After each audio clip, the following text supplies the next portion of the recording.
तो हम गीता चर्चा के क्रम श्लोक संख्या 37 और 38। यद्यप्येते न पश्यन्ति लोभो अपहत चेतसः कुलक्षय कृतं दोषं मित्रद्रोहे च पातकम् कथं न केयम् अस्माभिः पापात् अस्मात् निवर्तितुं कुलक्षय कृतं दोषं तपस्यात् भी जनार्दन। हे जनार्दन, यद्यपि लोभ से वशीभूत चित्त वाले ये लोग अपने परिवार को मारने या अपने मित्रों से द्रोह करने में कोई दोष नहीं दिखते हैं, किंतु हम लोग जो परिवार के विनष्ट में करने में अपराध देख सकते हैं, ऐसी पाप कार्य में क्यों प्रवृत्त हों। तो बात कहते हैं, क्षत्रिय से यह आशा नहीं की जाती कि वह अपने विपक्षी दल द्वारा युद्ध करने या जुआ खेलने का आमंत्रण दिए जाने पर मना करे। ऐसी अनिवार्यता में अर्जुन लड़ने से नकार नहीं सकता, क्योंकि उसको दुर्योधन के दल ने ललकारा था। इस प्रसंग में अर्जुन ने विचार किया कि हो सकता है कि दूसरा पक्ष इस ललकार के परिणाम के प्रति अनभिज्ञ हो, किंतु अर्जुन को तो दुष्परिणाम दिखाई पड़ रहे थे, अतः वह इस ललकार को स्वीकार नहीं कर सकता। यदि परिणाम अच्छा हो तो कर्तव्य वस्तुतः पालनीय है, किंतु यदि परिणाम विपरीत हो तो हम उसके लिए बाध्य नहीं होते। इन पक्ष विपक्ष पर विचार करके अर्जुन ने युद्ध न करने का निश्चय किया।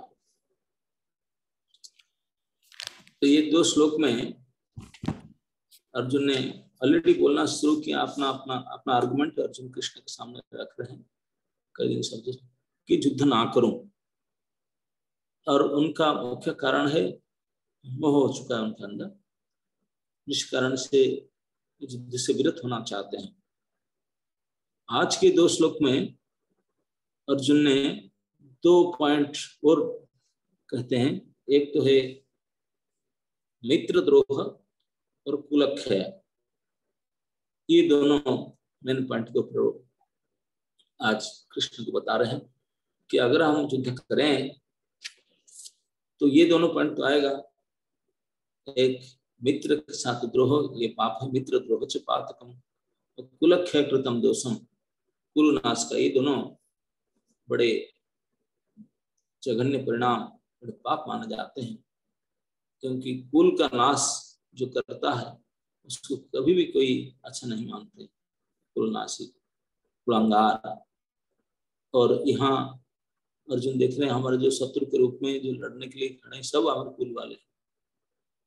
और दूसरे मित्रद्रोह। तो इस दोनों जो पाप के बारे में अर्जुन आज डिस्कस कर रहे हैं, हम देखें कि अर्जुन मित्रद्रोह नहीं कर रहे हैं, केवल उनका एक पाप लगेगा, कुलनाश, क्योंकि वो तो मित्र की तरह देखते थे, मित्र का व्यवहार अभी भी करना चाहते हैं, द्रोह नहीं करना चाहते, लेकिन युद्ध करने से कुल का नाश तो होगा, ये उनको लगेगा, न चाहते हुए भी कुल नाश का पाप लगेगा। लेकिन विपक्ष दुर्योधन एंड कंपनी, उनको तो दोनों लग रहा है कि वो मित्रद्रोह भी कुल नाश भी। क्यों? उसका कारण अर्जुन बताते हैं कि क्यों ऐसा। बोलते हैं कि यद्यप्येते न पश्यन्ति लोभ अपहत चेतसः। लोभ ऐसा कि भयंकर शत्रु है हमारे, एक प्रवृत्ति है जिसमें हम चेतना को लुप्त कर देता है। विवेक शक्ति लुप्त हो जाता है, चिंतन शक्ति, अच्छे विचार नहीं कर सकते लोभ के कारण। लोभ जो हृदय में आ जाता है तो अपहत चेतसा, चित्त हमारे विवेक शक्ति ये अपहत हो जाता है, तो फिर पाप करने में हम पीछे नहीं हटते हैं। तो लोभ हम सभी अपना जीवन में उसको अगर ढूंढना चाहें, अब जान सकते हैं किस प्रकार हम भी अटैक होते हैं लोभ के कारण। लोभ है क्या? लोभ इसको कहते हैं कि मुझे अभी इतना मिला है और इतने मिल जाए और आगे इसे मिलता ही रहे, धन, यश, मान, प्रतिष्ठा, जन, नाना प्रकार की जो वस्तु ये मुझे मिला है और मिल जाएगा और मिलते रहे, उसके लिए प्रयास करो। ये जो वृत्ति है, यही वृत्ति को कहते हैं लोग। ये हमारा चित्त को आवृत कर देता है, ढक देता है, हमारा चिंतन शक्ति खत्म हो जाता है, अच्छे बुरे विचार नहीं कर पाते हैं। एक्चुअली दुर्योधन के पास कैसे लोग ग्रस्त थे, अब देख लीजिए। दुर्योधन के पास क्या कमी था? राजपुत्र था, राजमंगल, सब कुछ था उन्हें, कोई धन धान्य मान सब किसी से कमी नहीं था। लेकिन जब उन्होंने गए थे युधिष्ठिर जी के राष्ट्रीय यज्ञ में, जब उनके संपत्ति की देखा, अरे हम लोग तो कहीं कुछ नहीं उनके सामने, क्या उनके आलिशान कोठी, क्या के गेस्ट केयर, क्या, उसको देख करके जल गया। और उनको पाने के लिए लोभ हुआ, इस संपत्ति को पाने के लिए। उनके पास यथेष्ट था, किसी चीज की कमी नहीं था, लेकिन वो देख करके लोभ आ गया। इस लोभ के कारण ये भयंकर पाप करने में उसको कोई परिणाम नहीं दिखता, दुष्परिणाम नहीं दिखता। इसी कहते हैं कि अर्जुन को, हे प्रभु, मैं समझ रहा हूं वो लोग धृतराष्ट्र अंधे हैं, वो देख नहीं पाते, यद्यपि न पश्यन्ति, देख नहीं पाते। क्यों देख नहीं पाते? आंख तो खुला है, क्योंकि लोभ अपहृत चित्त, लोभ के द्वारा उनका चित्त अपहृत हो चुका है। तो क्या नहीं देख पाते हैं ना? कुल क्षय कृतन रोशन, कुल की क्षय करने में कितने बड़े परिणाम, भयंकर परिणाम लड़ाई करने आ गए, लड़ाई के परिणाम उनको दिखता नहीं, क्या भयानक परिणाम होगा। अरे जो आए सब मारे जाएंगे, ये संपत्ति लेकर लोग फिर क्या करोगे? और केवल कुलक्ष नहीं होगा, मित्र द्रोह, मित्र के साथ द्रोह भी बड़े कृतज्ञता के काम है। तो मित्र द्रोह, हम लोग की दोनों चीज को ध्यान देना चाहिए आज के लेसन से। जो 2 श्लोक में, एक लोभ अपहत चेतसा और मित्र द्रोह, क्योंकि कुलक्षय से हमारा कोई मतलब नहीं है। ये तो अर्जुन और दुर्योधन के सामने थे, वो मारना। आजकल हम ऐसा कोई एक्शन कर ही नहीं सकते और पसंद हमें संभव नहीं है, हम कुल को क्षय करें, मारपीट कर युद्ध लड़ाई करके, नहीं, this is not in our case, संभव ही नहीं।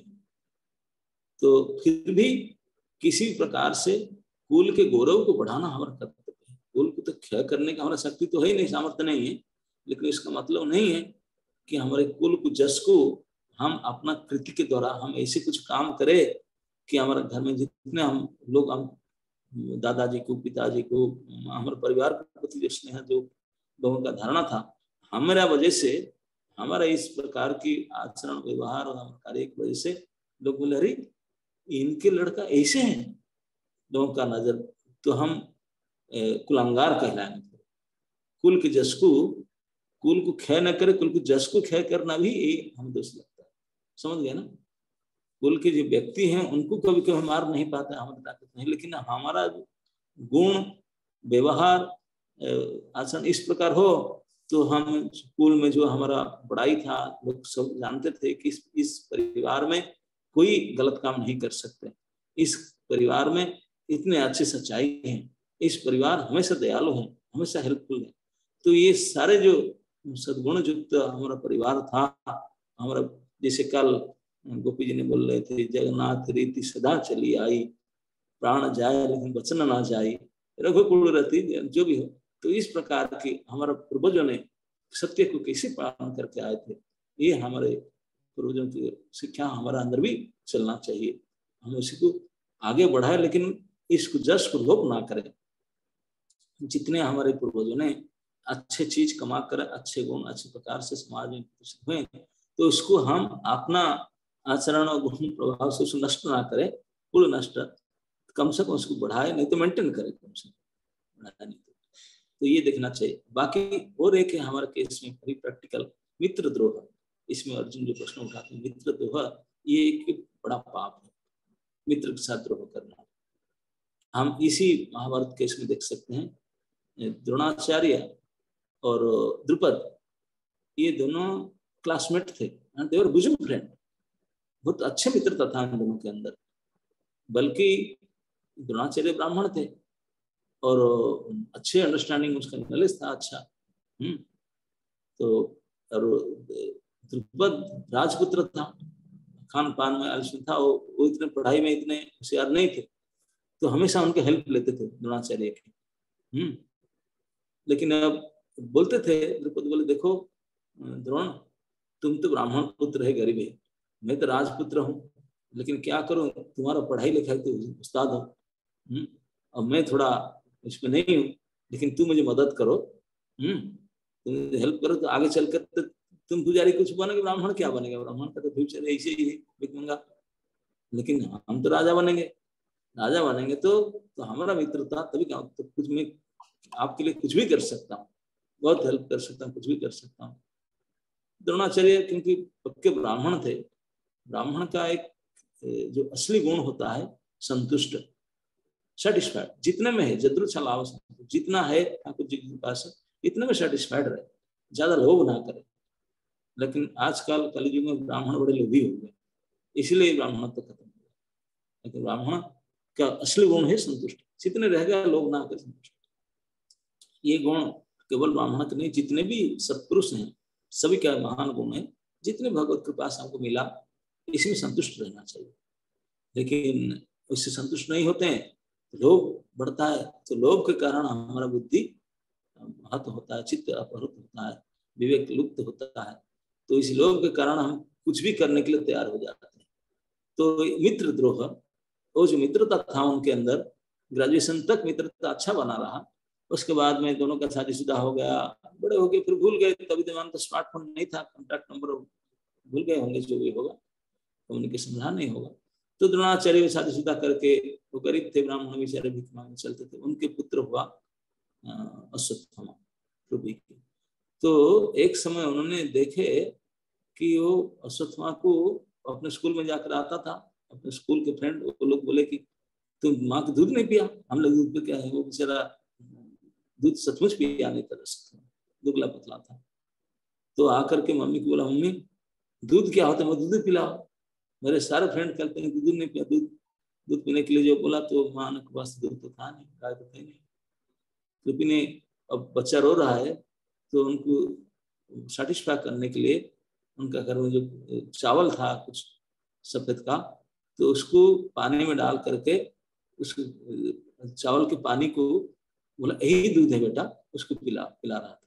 तो द्रोणाचार्य आकर देखे, बोले देखो मेरे बेटा को मैं दूध पिलाने में समर्थ नहीं हूँ, मेरे पत्नी को धोखा देना पड़ता है, मेरे बेटा को चावल के पानी दूध के नाम से पिलाती है, धिक है मेरा जीवन, मैं क्या इतने भी नहीं कर पाया, संतान को दूध भी नहीं पिला पा रहा हूँ, कैसे मैंने पिता हूँ, कैसे मैंने पति हूँ।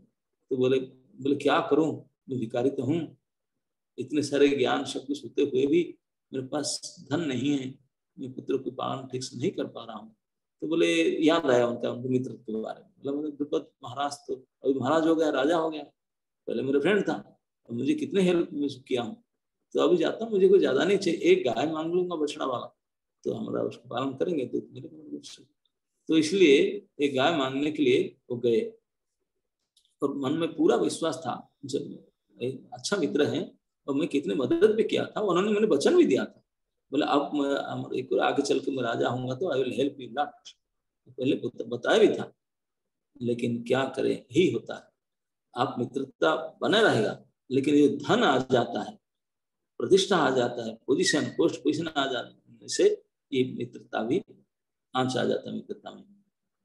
तो जब उन्होंने द्रोणाचार्य अपने मित्र के पास गए, जाकर के पंजाब में गए, जाकर उनको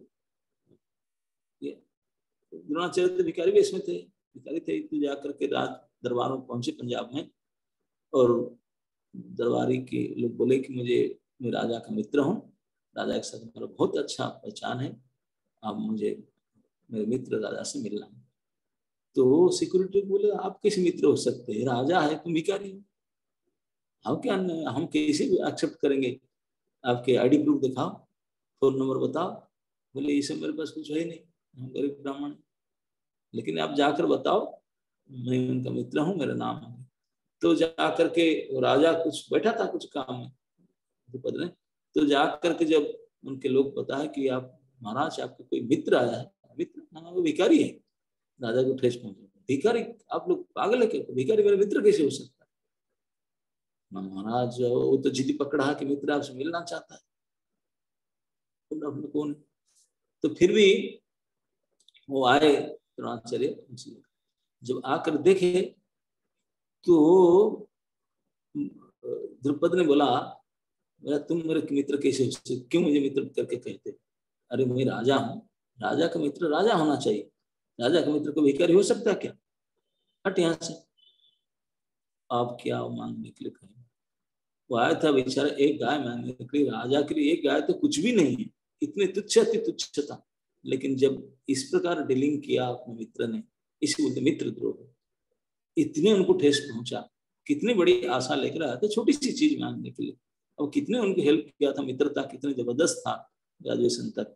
लेकिन उसके बाद राजपद मिलने से अब मित्रता में द्रोह हो गया, मित्र में द्रोह हुआ, और जिस कारण से द्रोणाचार्य इतने अपमानित महसूस किए, वो घर के आ जाओ मेरे बेटे को दूध पिलाने के लिए, गाय मांगने आया तो नहीं दिया, तो भयंकर तप करके अब क्षत्रिय वृत्ति को स्वीकार की, बोले ब्राह्मण वृत्ति से मैं नहीं कर पा रहा, क्षेत्रीय वृत्ति करके देन ही became the director of the university, बहुत बड़ा पोस्ट मिला उनको सेंट्रल गवर्नमेंट, मतलब हस्तिनापुर में विश्वविद्यालय में ही हुआ चांसलर।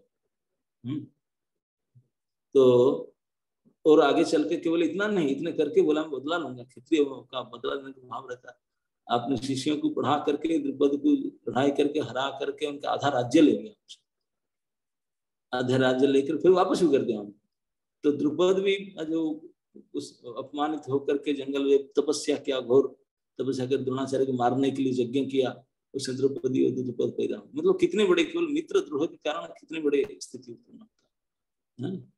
तो इसलिए हम लोग हमेशा देखना चाहिए, एक मित्र भगवान श्री राम सिखाएंगे मित्र कैसे होना चाहिए। सुग्रीव के साथ मित्रता किए, और सुग्रीव की भला करने के लिए बलि को मार करके उनको राजा बनाया, विभीषण के साथ मित्रता की, रावण को बद्ध करके विभीषण को राजा बनाया, राजा बनाने हमेशा मित्रता को बनाकर रहे, बोले ये कभी ऐसे हो नहीं सकता कि आपके में भला ना करो, मित्रता कैसे।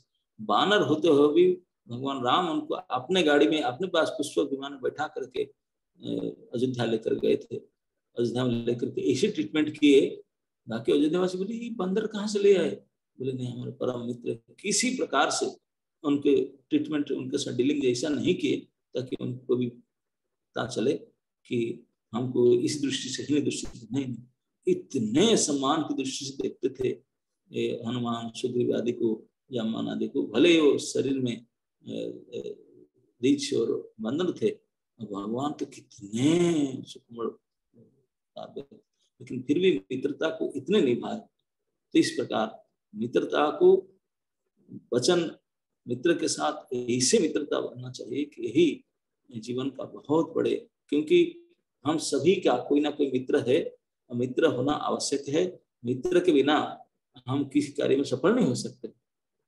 मित्र उद्देश्य सुग्रीव ने कितने दुखी होकर भागे भागे, जैसी मित्रता किया भगवान के साथ, उनका जीवन पूर्ति हुआ, उन्होंने राजा बन पाया, सब कुछ भगवान ने उसकी मित्रता के साथ में आपने तुझे पूरा किया। विभीषण भी मित्र बना, तो मित्रता का बहुत बड़ी लाभ है, लेकिन मित्रता को सही से निभाना चाहिए। मित्र बना करके मित्र के साथ द्रोह करना, मित्र द्रोह ये भारी बातक है। मित्र द्रोह कई प्रकार से करते हैं, एक है मित्र की निंदा करना, अपमानित कर देना, जैसे द्रुपद ने किया, और मित्र के धन को, जैसे दुर्योधन ने किया, पहले तो मित्र बना था, उनके बाद युधिष्ठिर के साथ जा करके उनके काम हेल्प कर रहा था उनको राष्ट्रीय यज्ञ में, लेकिन संपत्ति देख करके मित्रता छोड़ करके उनको जो आदि खेल करके उनकी संपत्ति हड़पना चाहा, है ना।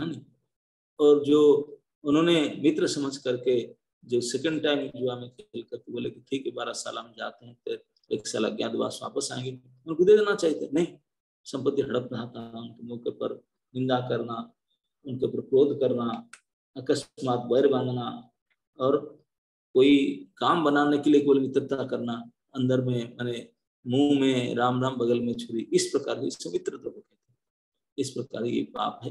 तो हम लोग को अपने आचरण में बहुत ध्यान रखना चाहिए। जिसको भी हम मित्र बनाते हैं तो चुन करके, समझ करके, सच्चा मित्र के रूप में अपनाओ और मित्रता को जीवन भर निभाओ। मित्र बन करके मित्रता को द्रोह करना ये बड़ा पाप है। तो ये एक बहुत बड़े कारण है जिस कारण से अर्जुन कृष्ण को कहते थे, हे कृष्ण, हे जनार्दन, आप तो सबको प्रजा के पालक है। आप देखिए वो लोग अंधे हैं, समझ नहीं पाते युद्ध के परिणाम कितने खराब होने वाला है। वो लोग भी समझ, तो हम तो समझदार हैं, हम कैसे लड़े?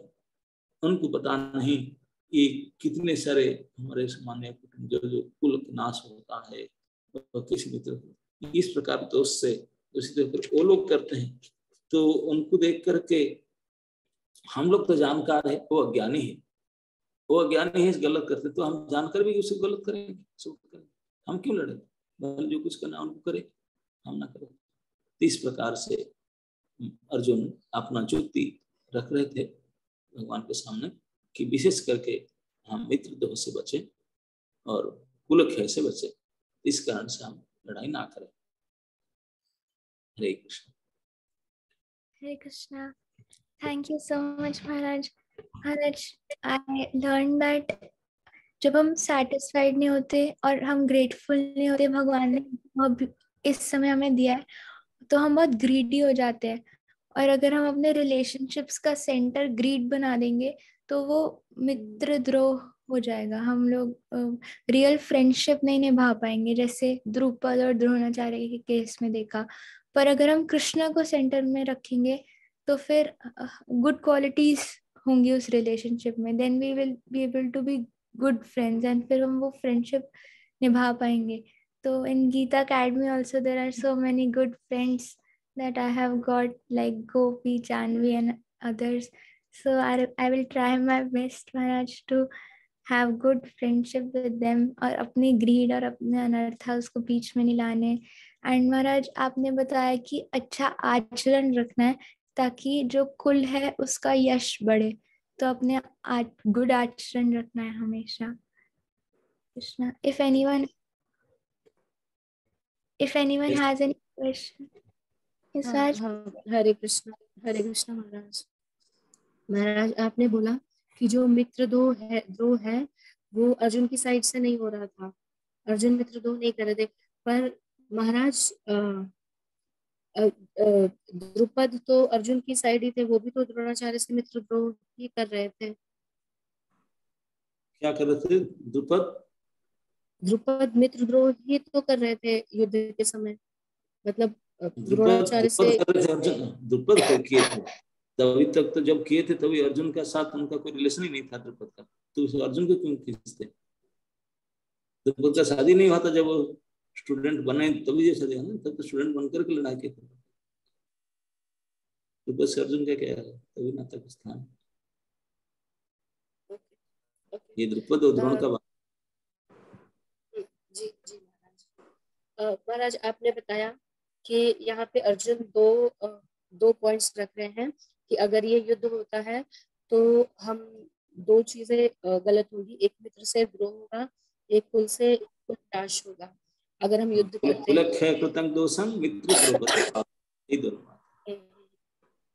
हैं। फिर आपने बोला कि लोभ जब मन में आ जाता है तो व्यक्ति अच्छा या बुरा में फर्क नहीं कर पाता और अपने ग्रेड को सेटिस्फाई करने के लिए वो जघन्य अपराध भी कर सकता है। जैसे उसमें फिर आपने एग्जाम्पल बताया दुर्योधन का कि उसके पास अपार संपत्ति थी, हर सब सुख वैभव था उसके पास, लेकिन जब वो राजसूय यज्ञ में गया तो उसने उनका जब वैभव देखा तो उसको ईर्ष्या हुई और उसी की ईर्ष्या के कारण उसमें लोभ उत्पन्न हुआ और फिर ये सारी आगे की द्यूत क्रीड़ा वगैरह हुई। फिर आपने बताया कि लोभ की वजह से उसका चित्त ढक चुका था, जिससे कि वो युद्ध का परिणाम अच्छा बुरे में डिफरेंशिएट ही नहीं कर पा रहा था।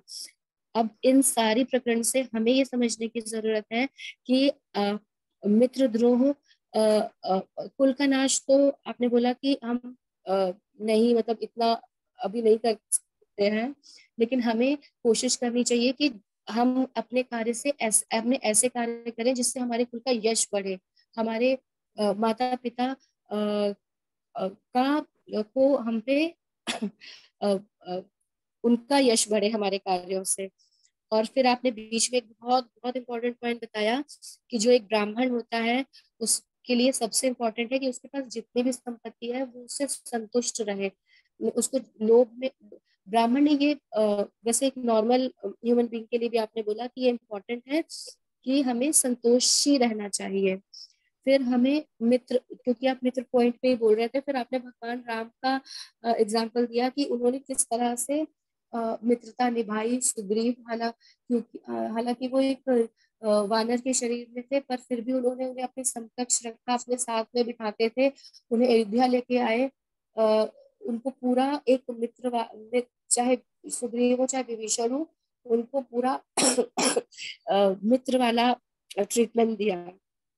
फिर हमें क्या नहीं करना चाहिए, अगर हम किसी से मित्रता करते हैं तो हमें मित्र की निंदा बिल्कुल नहीं करनी चाहिए, उसकी संपत्ति हड़प लेना नहीं, और जीवन पर्यंत हमें वो मित्रता निभानी चाहिए। ऐसा नहीं होना चाहिए कि हम सामने से उसकी तारीफ कर रहे हैं और पीठ पीछे उसकी निंदा कर रहे हैं। और फिर आपने स्टोरी सुनाई थी। Thank you Maharaj. Thank you माता जी। यस दक्षा माता जी। हरे कृष्ण महाराज जी, दंडवत प्रणाम। महाराज जी, आज आपने लेक्चर में सिखाया कि जैसे कि हमें अपने कुल का यश बढ़े उस तरह का व्यवहार और आचरण रखना चाहिए। और जैसे द्रोणाचार्य और द्रुपद की फ्रेंडशिप थी, तो जैसे द्रोणाचार्य भी ब्राह्मण थे, पर जैसे कृष्ण भगवान की कथा में हम देखते हैं कि कृष्ण भगवान भी एक ब्राह्मण से मिले थे, सुदामा जी से। तो उस टाइम भगवान स्वयं खड़े होकर गए थे, पर जैसे यहाँ पे दोनों ही चीजें अलग ही दिखने को मिलती है। तो एक बात, एक मैंने डिफरेंस देखा यहाँ पे। और जैसे हमें एक चीज ये दिखी कि हमें कभी मित्रों की निंदा नहीं करनी चाहिए, उनके धन को हड़पना या फिर उनके पॉलिटिक्स वाला व्यवहार नहीं करना चाहिए हमें मित्रों के साथ, कि मुंह में, आपने बताया कि मुंह में राम और बगल चूरी, उस तरह के। और यही बहुत कुछ। थैंक यू महाराज कि आप ऐसे सुबह सुबह लेक्चर देके हमें आपका संग देते हैं। हरे कृष्ण।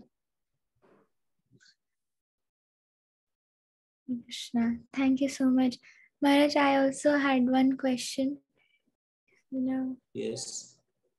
महाराज, एक रियल फ्रेंड कैसे सिलेक्ट कर सकते हैं? और कभी कभार एक दूसरे से इतना एनवियस हो जाते हैं उनकी प्रोग्रेस देख के, और अब नाना करते हुए भी इतने अनर्थास बीच में आ जाते हैं रिलेशनशिप के कि वो अंडरस्टैंडिंग नहीं होती, उसको कैसे लाइफ लॉन्ग तो आपका कहना है कि how to find a real friend, is it your question ना? Yes, and Maharaj, how to sustain the friendship? Yes, how to select a real friend and how to continue real friendship, these two, huh? So I always used to say, हमेशा मैं बोलता हूँ कि हमारा क्या है, हमारा कृष्ण है तो हम कृष्ण के हैं। ये हमसे सुना कि नहीं? हम कृष्ण के हैं, कृष्ण हमारे है, तो जो कृष्ण के है वो हमारे हैं, वही हमारा फ्रेंड है।